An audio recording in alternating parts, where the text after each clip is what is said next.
Welcome to this my webinar in the series of alternatives to sending money back home, where you may watch or search on YouTube. You'll find a few of the past ones I've done on tax residency, on alternatives, different types of investments, costs, property. I've done quite a few different webinars in this particular series. Today's one focusing on, well, how do you make your first million? How possible is it actually? Some examples of people who have, and what's the best way to go about doing that? Right. Okay.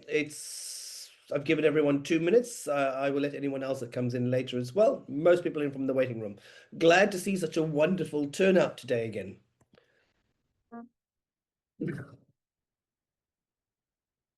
At Holborn Assets, we know that trust is the foundation of any financial partnership. For over 25 years, we have been more than a financial services company. We have been a trusted partner to over 20,000 clients with 26 offices across 18 countries.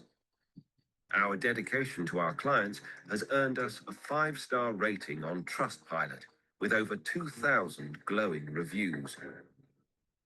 As a fully regulated, multi-award winning company, we are trusted with managing over $2 billion in assets.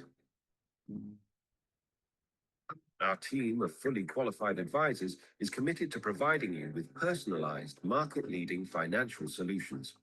Choose Holborn Assets, your trusted partner in wealth management and financial advice. Visit our website or call us today to start your journey towards financial success. Okay, welcome everyone. Thank you for joining. So let's get started in this webinar on making your first million in China, how to go about it, what are some of the things that one can do, some tips and hints.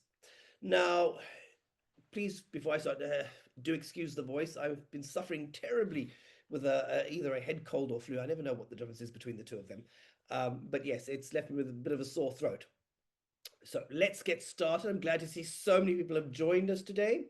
Right, now we have all heard at some point of someone, who's saved up $1 million and, who's managed to do this and do that. Yeah, so and so has bought a house and then bought another house, and everyone's doing so well. And there are quite a few financial gurus, in actual fact, or they call themselves gurus and influencers, who can teach you how to replicate their success. I've had some of them as clients as well. So you can pay others out there to show you their secret recipe, and they will tell you how they've done it. Or this person has a portfolio of 1.5 million, and there's that one who bought herself a flat in the UK. It's very easy to see how some people who've managed to set themselves up, they're able to retire early or be financially independent by 45, while the rest of us are all struggling along, working to retire till the day we die, sort of thing. So how have they managed to do that? And is it actually possible, or is it all just pie in the skies, people just making up stuff? Well, before we get into that, let me give you a bit of information about myself. Matthew Taron, I'm a senior associate with Holborn, and I focus on investments and financial solutions specifically for the international market. I am a cross-border financial planning, investment and tax expert. And I have a knowledge and qualification experience that ranges not only South Africa, but from across the globe. I'm very familiar with many different tax regimes, and working with Holborn, I'm part of a much larger team. In terms of qualifications, I'm internationally qualified, not just locally or South African qualified, in that I have a national diploma in financial management, 2 tertiary qualifications, specifically in tax and tax law. I have my RE5, which is the regulatory exam required to give advice inside South Africa. I also have an advanced level specialized qualification in financial planning, estate planning inside South Africa, as well as South African investments. But I've also internationally passed both my level 3 and level 4 chartered exams in the UK. And I am a member of the South African Institute for Taxation. So very well qualified, not just locally, but internationally too. A little about the company that I work for, Holborn. Who is Holborn? Well, we were founded or started just over a quarter century ago in the late 1990s. And since then, we've grown to be the second largest independently owned financial advisory globally, with several billion dollars in terms of assets under advisement. We have licenses and offices in over 18 different jurisdictions spanning the globe, all the way from the Far East coming out of Australia up into Hong Kong, Vietnam, Malaysia, Thailand, coming through. Now I've got to remember the map and with a headache, head cold. Uh, Mauritius, Saudi Arabia, Dubai, in Europe, Portugal, Cyprus, Spain, into South Africa, Namibia, Zimbabwe, and reaching all out to the other end in the US, managing several billion dollars. We look after over 30,000 different clients. And what makes Holborn very different or unique, I believe, are what we call our five pillars. Um, there is that size, our independence, our service, education, and safety. Now, in terms of size, as mentioned earlier, we are the second largest independent wealth advisory globally. And because of our reach and size, we're offered preferential rates, and we have access to different solutions, products, and funds which your average retail, even large company back home, does not have access to, which obviously greatly benefits us, our clients. That independence, the fact that we are not owned, nor are we incentivized by any one fund or product provider. And what that means is we're able to choose solutions and products for our clients with great impartiality. So, for example, if this was 5 years ago and I was working at a big blue company in South Africa, you and I both know it doesn't matter what conversation we have today, I'm going to give you a blue solution. Likewise, if I was sitting here with a green hat on, what are the chances I'm going to give you a green solution? Our service, the fact that we win many of the international service awards. Last year, we won 6 international investment advisor awards, the sort of Oscars of our industry. Um, in terms of education, every wealth manager, such as myself, financial advisor, is required to be internationally qualified. So not just in their own jurisdiction. I myself, as mentioned earlier, through the Chartered Institute for Securities and Investments in the UK. And then safety, the fact that when it comes to client assets, we only structure our investments and solutions where we know governments can actually back those investments, where they're able to put a guarantee on that actual capital. So we take safety and security of client money very seriously. Now, let's get started with today. Now, if we're going to know how do you make a million, start at the beginning. Why do people save? What are some of the reasons why anyone wants to either grow their money, invest, or save? You get those short-term goals. So, you need an emergency fund. If I break my leg, my mom gets sick, and I need to go and fly home. Something. I want to finance some studies next year or the year after. Go on holiday. There's a wedding if that's in the near future for you, having children. I think those more medium to longer term reasons why people want to be able to save or invest. They want to become financially independent, or retire early. And that's having enough money, not necessarily to stop working, but enough money that you can work in the job that you want to work rather than the job you have to, where you're not living month to month. I can go and set up my business, or I can go and write a book on the beach in Bali because I've got enough money to cover my basics. So I'm still going to be earning an income, but I don't have to, I don't have to be shooting the stars out. I've got my own wealth is taken care of. Some for financial security, having that nest egg, knowing that they have that something in the back of their mind, stuck away somewhere where if things go wrong, it's not the end of the world. They're not going to end up at age 50 or 60 or even 70 with nothing, or still living month to month like so many people are. Or very simply, the fact that you do not want to return from Asia one day, many years down the line, and have nothing to show for it. And you might think that's not going to happen. But I recently, well, not recently, it's about 2 years ago now that I spoke to an elderly couple where she was 58, I think it is, and the husband was 60, and they were returning back from one of the Asian countries because obviously they couldn't get work anymore, more particularly him more so than her. And they'd been living there in Asia for the last 25 to 30 years. And they were coming back to South Africa with nothing other than 2 or 3 years severance. Not enough money to even cover them for a year once they moved back. The sad thing is, though, that in their line of work, they were teachers, qualified teachers themselves. There's no way you're going to get a job in a South African school at age 60 working as a teacher. Um, that's the age where many people are now retiring. So you need to make sure that you don't fall into that trap. Asia is easy. It is a brilliant life as an expat. You know, your years go very quickly from I'm here to travel to what am I planning for this holiday and for the next holiday and where am I going then and what happens during that holiday. And before you know it, 5 years has become 10 years and 10 years has become 15 years and it passes very quickly. Other reasons are those who want to just simply break that poverty loop or that black taxes, as we know it here in South Africa, where you spend your parents have spent their whole life looking after you and brothers and sisters and looking after their parents. And now it's your turn and you're working, so now you've got to help your parents, which is a noble and very worthy cause. But when it reaches that point where all of your money goes on paying for your parents' kitchen remodels and for your cousin and your brother and your sister's university educations and other things. And then before you know it, you're in your 40s, you've got kids, and you've had nothing built up for yourself. Everything's gone on your parents. So by the time you reach retirement, what happens to your children? They're stuck in that same loop of now having to provide for you because you couldn't provide for yourself. So that making sure that look after parents, but make sure that you put something away for yourself as well. Then other medium to long-term goals are once you've got children, university education usually becomes a major priority. And then those who want to build up that long-term property portfolio. So if those are why we save and we invest, how do we then go about doing that? Now, I've always mentioned to many clients and prospects that I have meetings with that if we're going to do it, first of all, can it be done? Well, it can be done. If you want to save up 1 million, 2 million, 3 million, it can be done, but it does depend very much on the sort of person that you are. You get different types of people out there.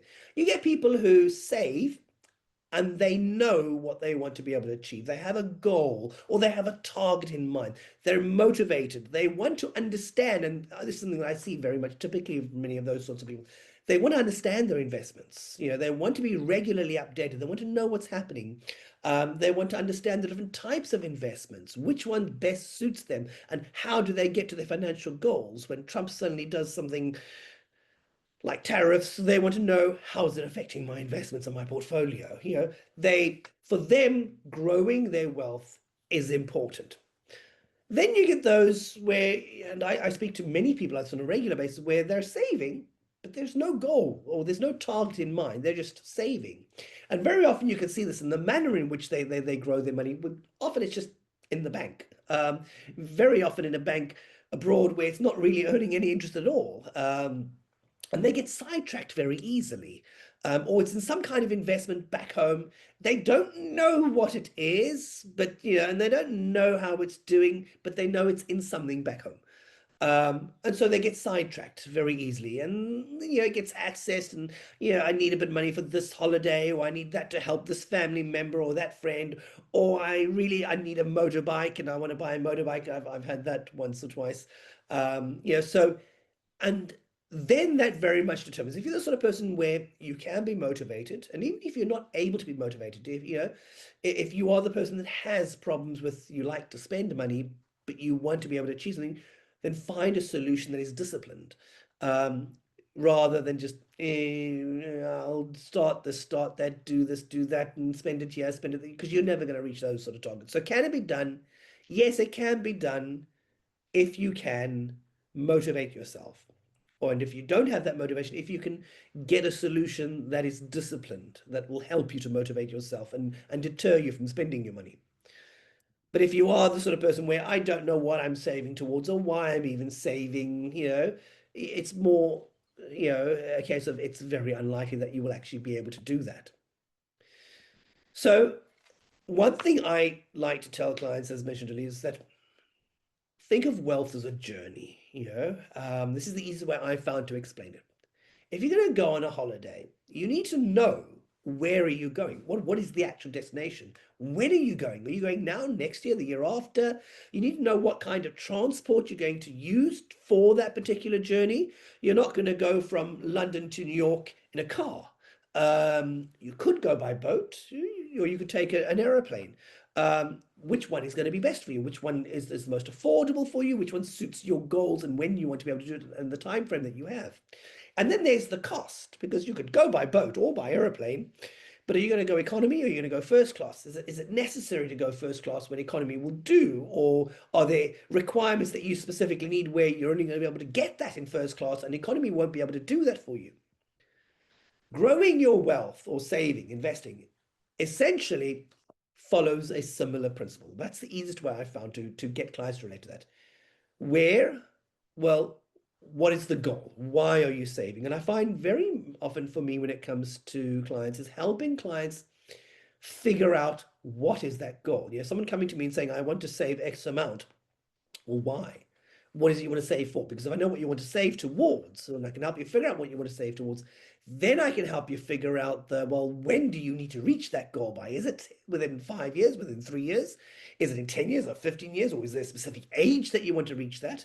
And then based on what your goal is and the time frame, then and then only can you now start to figure out and wade through the myriad of different types of investments and which one specifically suits that kind of goal and that kind of time frame. And that is very important. You don't just do something and hope it'll get me there. And then once you know that, then you can start to look at the costs. Can you do the cheap one or the low cost manner, or are there other requirements or are there frills that you need, or do you need the more expensive one? And if not, why not go for the cheaper one? But it's important that when it comes to cost, because I get asked very often, what is the cost? And very simply, I tell them it's like going to a car dealership and you walk in and you ask the car dealer, how much is a car? Well, which car is it you want to start off with? Is it SUV? Is it a 4x4? Is it a sports car? Is it a family car? Is it a station wagon or minibus? Or if you can tell me which car you want, I can tell you how much the car costs. So coming to me and saying I want to save, but you don't know which product. So because you don't know why you're saving or what the goal is or what the time frame is, it's very difficult. But once we can figure out all of those, then we can start to see, right, this is the kind of thing that suits you, and this is the cost. Now, back home in South Africa, it's a lot simpler. The solutions are extremely limited. But in an international sphere, there's a lot that one can do. And also, when you're independent, it's not just company A or company B or company C. Well, now I can choose from companies from around the globe.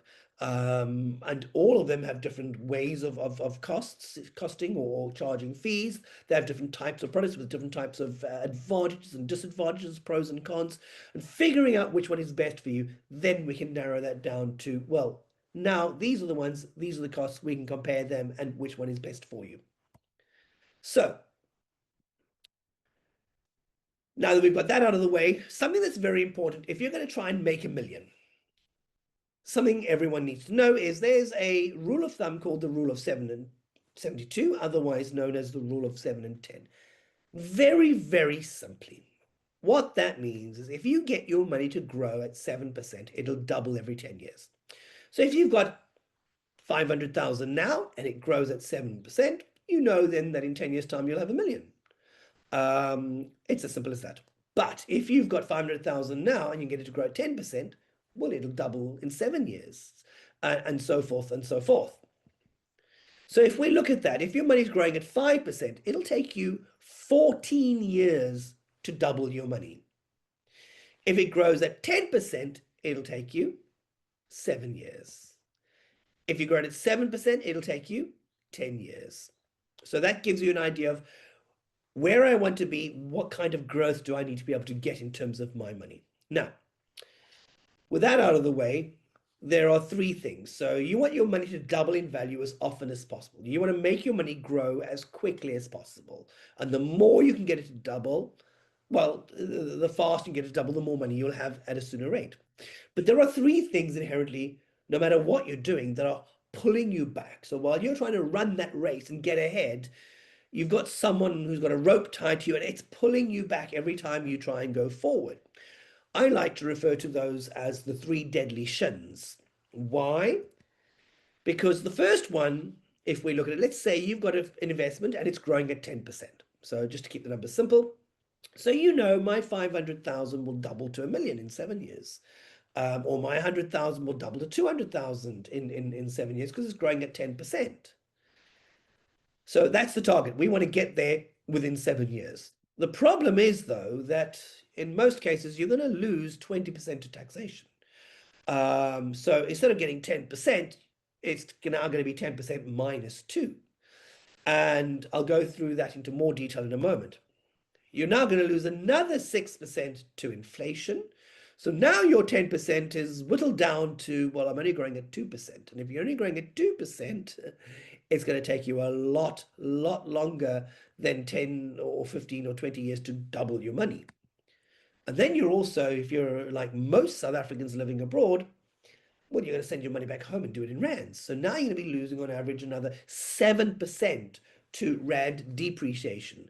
So if we can find a way to mitigate that taxation, inflation, and depreciation, we can make our money grow sooner. Without that, it doesn't matter if your return on your investment back home is 10%. In a US dollar basis term, your money has lost 5%. You are 5% poorer than you were last year because of those three deadly shins. So let's go into that in just a little more detail. We look at the tax side of it. So South Africa is known as a high tax jurisdiction. Income tax is up to 45%. Equity, so dividends, is taxed at a fixed rate of 20%, and capital gains tax is taxed at up to 18%. So I use 20% in my example. Why? Because let's say you're in the lower income tax bracket and you're only paying 20%, or you're the sort of person who you like shares on easy equities or whatever it is, or you've got a share portfolio with F&B or someone, and you're paying 20% dividends tax. Now, if we compare that to somewhere like the Isle of Man or Guernsey, the Bahamas, etc., your low or no tax jurisdictions, their taxation is 0%.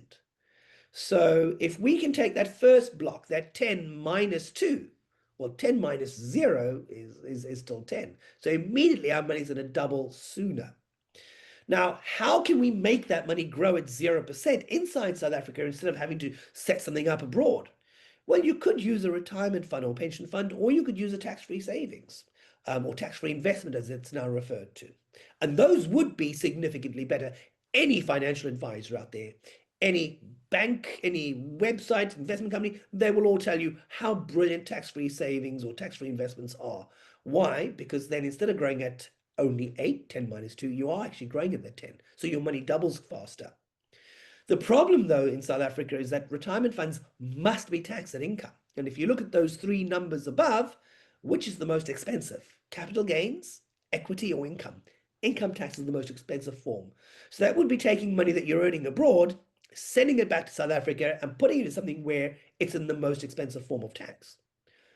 Or you could set up a tax-free savings account. The problem, though, with the tax-free savings account is that you can only save 3,000 a month. And if you pay any more than that 36,000 a year, you'll be taxed adversely, meaning you'll be penalized at a 40% tax rate. So I don't know about any of you, but if I don't have to pay tax at 40%, I wouldn't want to. Just to show you what I mean by this, if we look at 10x, they show you a traditional savings. If you were saving 2,000 or 3,000 rand a month, where would that get you? You'd end up with 1.7 million in their example, in their time frame, but tax-free. Well, that would be considerably more than 1.7. You'd have 2.2 million. So tax-free is certainly a hell of a lot better in terms of this. If we look at Discovery as well, you're not using a tax-free savings account yet. Why? You need one now. These companies are brilliant on tax-free savings. Here's Sanlam's example too on how much better a tax-free savings account is from a regular investment. There is no argument. Tax-free is better. So if you can get your money to grow free of tax, then that is what one needs to do. Old Mutual as well. Much, significantly better improvement if you can grow your money tax-free rather than taxed.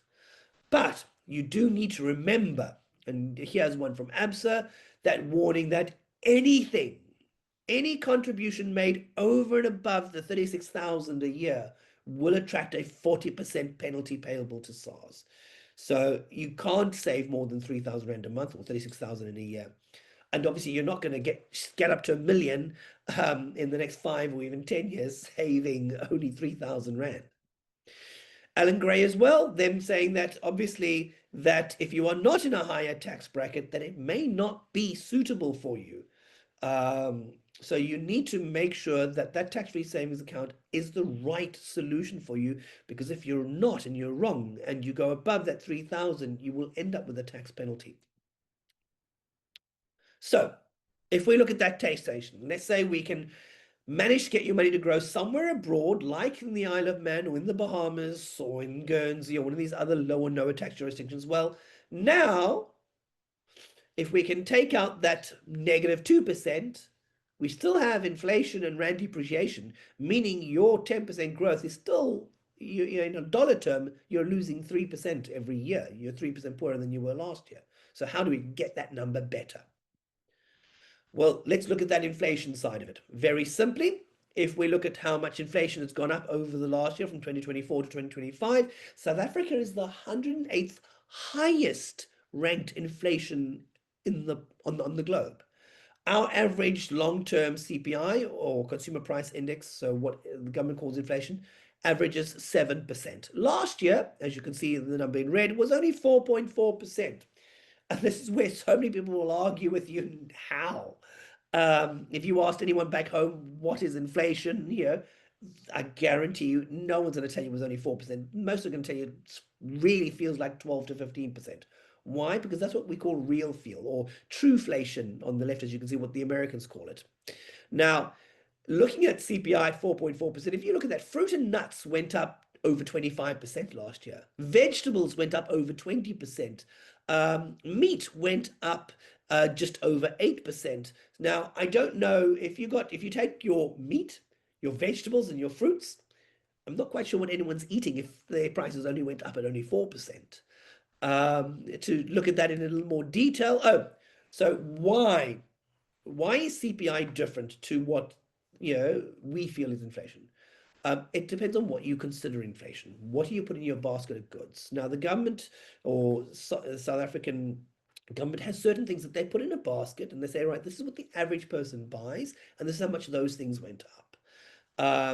Now, something that you'll note is that at the beginning of this year, the government removed, among other things, toothbrushes, tampons, TV licenses, skirts, jackets, chips, even trips to the doctor, because no one does any of that stuff every year. But what they did add to the basket, amongst other things, is hiring of equipment for events, earrings, calculators, snuff, garlic, and tablecloths.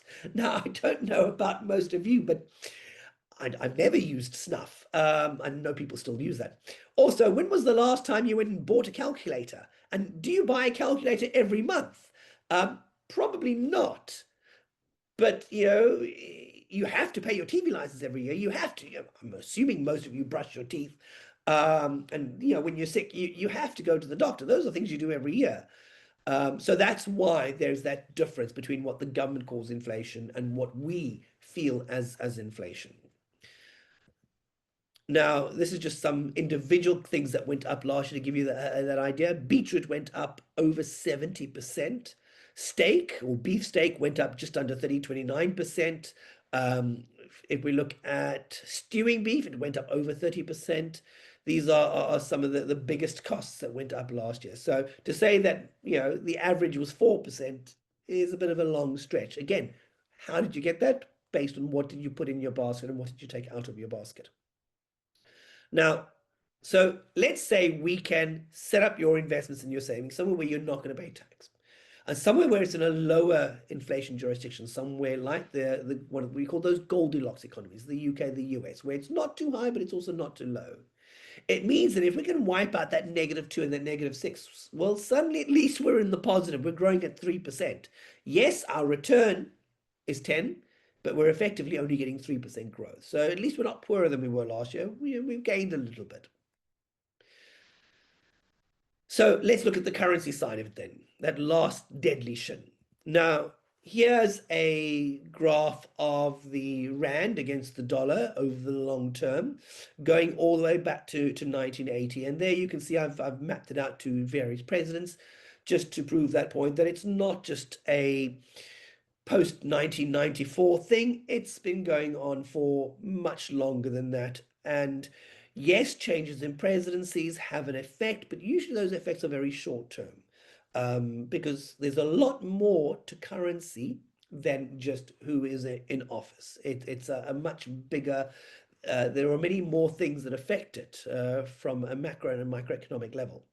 So if we look at that, you'll notice that it is what we call a depreciating currency. So you can see there's a relatively straightish line and it follows it. Sometimes it goes above it, then it comes back to it. Then it goes below it, but it always comes back to that sort of line. Now, very interesting to note here is that if you in 1980, so 40 years ago, if you wanted to be a millionaire, dollar millionaire or South African rand millionaire, all you needed was 1 million rand or $1 million. By 2000, you didn't need $1 million anymore. All you needed was $142,000. By 2012, well, you only needed $90,000. And now, if you wanted to be a millionaire, have 1 million rand, you only need $57,000. You don't need a huge amount. Um, and the converse is also true if you were to look at it from the other perspective. If you, in 1980, if you took your million rand and you put it into the dollars and you didn't invest it, so let's take out investment growth completely, and you stuck that $1 million under your mattress, you would have 17 million rand now. Whereas if you'd taken that million rand and stuck that under your mattress, well, you'd still only have 1 million rand now. You wouldn't have 17 million. So very simply, if you're going to save, save in a hard currency, save it in dollars. Why? It is a depreciating currency. Over the longer term, it always goes down. There's a reason we call it the foxtrot currency, the one step forward, two steps back.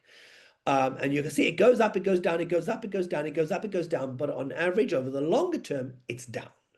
And we call that the 20-year slide or the 10-year slide. And here you'll see the average, whether it's against euros, dollars, or pounds, it's around 5%, meaning that if you're saving your money in rands, on average, you're losing 5% every year in terms of that. Now, here, just to zoom into that slide, here we've got the rand versus the dollar. And if we look, I've taken it from 1985 to 2025. You can see there's a very clear downward trajectory. And in 1985, it was 1 Rand 38. When I did the slide, it was 17 Rand 61. Now, there you can see I've zoomed that in, 17 Rand 61. Now, for those of you who have a calculator, or a phone, do take out your calculator or phone.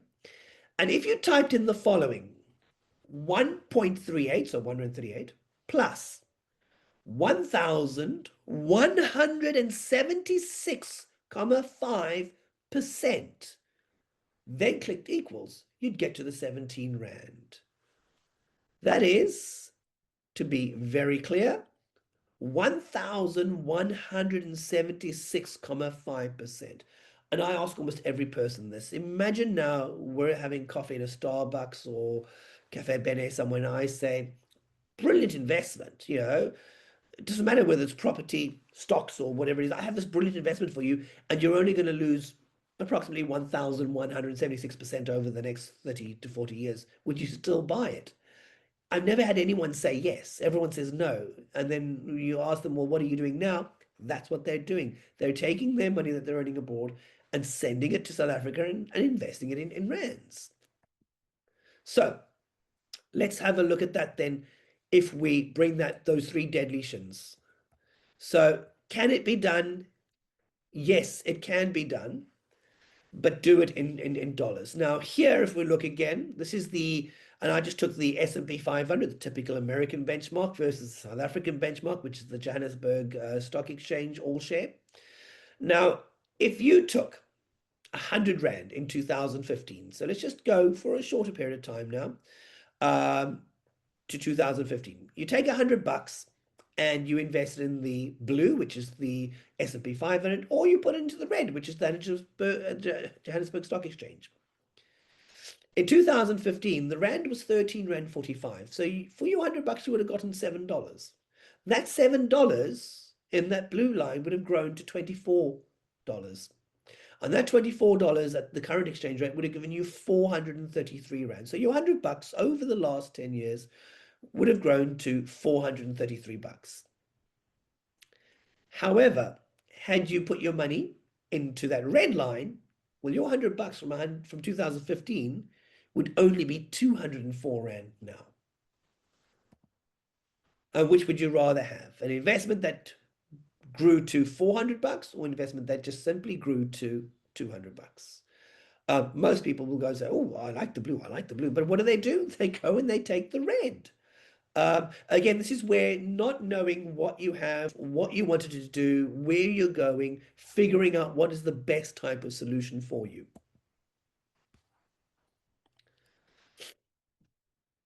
So we've looked at the taxation, we've looked at the inflation and currency depreciation.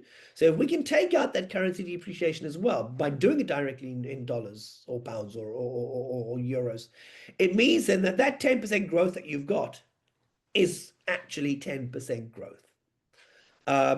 So rather than doubling, taking 20, 30 years to double our money, we can actually then double it within 7 years. So can it be done? Yes, it can be. And here, very simply, if you're saving, I just use China as an example, if you're saving 5,000 RMB, which is around $700, how long would it take you? Well, let's say you're an average growth investor, so you're investing in that blue line and it's growing at an average of 9%. It'll take you 5 years to make R1 million if you were saving your money back home. If you were saving it abroad, because of those three deadly shins, if we can avoid them, well, it won't take you 5 years. It'll now only take you 4 years. So you get there sooner. And let's imagine now you continue saving. You end up staying abroad much longer. If you're 25 years now, that means that by the time you're 45, you'd have 8 million Rand back home if you sent your money back home and invested it in rands. However, if you didn't send your money back home and invested in rands, if you sent your money abroad and saved it directly in dollars, well, you would have $400,000, and that in rands would be 17 million Rand. Now, which would you prefer to have by the time you're 45? The 8 million or the 17? Likewise, for those, if you're saving 10,000 RMB, well, now it would only take you 3 years or 3.5 years back home to grow R1 million. Abroad, it would take you 2 years. So again, you still get there a whole year sooner. And let's say you end up staying abroad for the next 10, 20 years. If you're 25 now, by the time you're 45, or if you're 30 now, by the time you're 50, it means that sending that money back home, that 10,000 RMB, you'd have 16 million by the time you move back home. So 1 million in 3 years or 16 million in 20 years.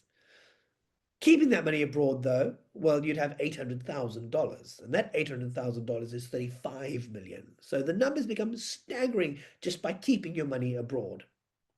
And for those who are able to save significantly more, where you're couples and you're each saving 7,000 RMB, for example, well, it means then that, again, you'd now have R1 million in 2 years and 1 month if you saved your money back home, whereas it'll take you less than 2 years if you were keeping your money abroad. And here, if you continued saving by the time you're 45, you and your husband or your partner, if you're both saving together at 7,000 RMB, well, now you'd have $1.2 million. You'd be a dollar millionaire, not a South African Rand millionaire. And that is 53 million Rand. And there, obviously, to be able to build property portfolios, set up businesses, and be able to retire and be financially, it all becomes entirely possible. So, yes, it can be done. But it does mean that you need to know when do you want to be financially independent by, or when do you want to have saved up to that million by, or what is the goal? What are you actually working towards? Find a way to be disciplined. And if you're not disciplined, use some kind of disciplined product or structure to help you do that. Save your money abroad. Do not save it back home in South Africa. Save it in a hard currency, dollars, pounds, or euros. Do it in a low or no tax environment. Don't do it in rands. Don't save it in a higher tax jurisdiction. And don't sway from your goal or your destination. Keep regular updates. Make sure you're sticking along that path of where you want to be able to be. So if you're sitting in China, for example, do you send your money back to South Africa or do you send it to the Goldilocks economies? Do you send your money back into rands or do you just send it somewhere where you can keep it in dollars, pounds, euros, Swiss francs, as an example? Do you send it to somewhere where you're going to be paying much more tax on it, or do you send it to somewhere where you won't pay tax on it? It's, very basic, simple sort of questions which you'd think are obvious, but yet very often it's not what anyone tends to do. So those are my thoughts and inputs on that. You're welcome to reach out to me if you have any questions. If you want to know how to do it somewhere where it's in a low inflation, where it can grow free of tax, and where it isn't a hard currency, that is what I do for so many South Africans living abroad. That's why I spend quite a great deal of my time helping people do that. Um, I'm going to start a poll very quickly. Please do take part in that poll. That helps me to judge the type of people and who is on the call and where the main representatives are from and the things that apply to you to try and fine tune any future webinars. I do hope that most of you found this to be of value and beneficial. I'm sure many of you will. But again, if we're going to do something, don't send your money back. The only way you're going to become a millionaire sooner rather than later is to set up your investments and your savings where you can do it in a disciplined manner, somewhere where it's in a low inflation jurisdiction, somewhere where it's in a hard currency, and where it's in a lower tax jurisdiction, rather than sending it back here. Um, let's see, any questions from anyone? Let me see if anyone has any questions. Sorry, I do apologize. I've been feeling terribly ill, so I apologize for my voice, and the fact that I'm struggling to maintain focus.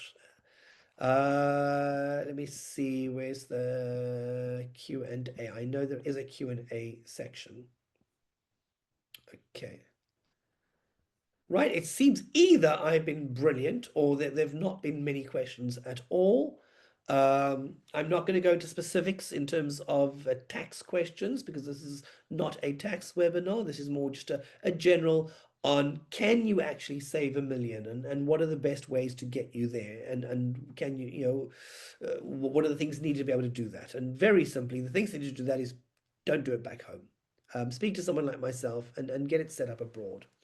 And then also, if you are saving money back home, one thing that I spoke to someone very recently when it came to investments. Speak to someone who's internationally qualified.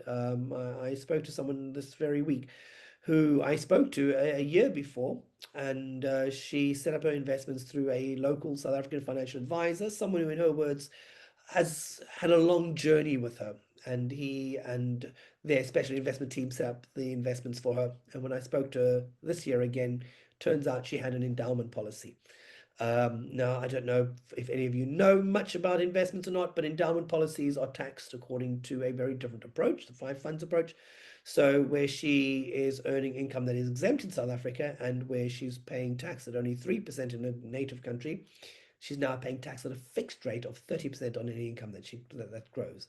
So it was horrific. I see someone asked a question about tax compliance. Yes, you do need to make sure that you are tax compliant. Again, this is not a tax webinar. You are welcome. I'll do one in a few weeks' time. I'm planning to do a webinar on taxation. But yes, for those of you who don't know, because it's become very evident in the last few months that most South Africans living abroad do not know whether or not they need to be submitting tax returns. Just because you live abroad doesn't mean you're no longer tax resident inside South Africa. Okay, thank you very much, everyone, for your time. I appreciate it. If you have any questions, please do reach out. And I look forward to seeing you on my next webinar.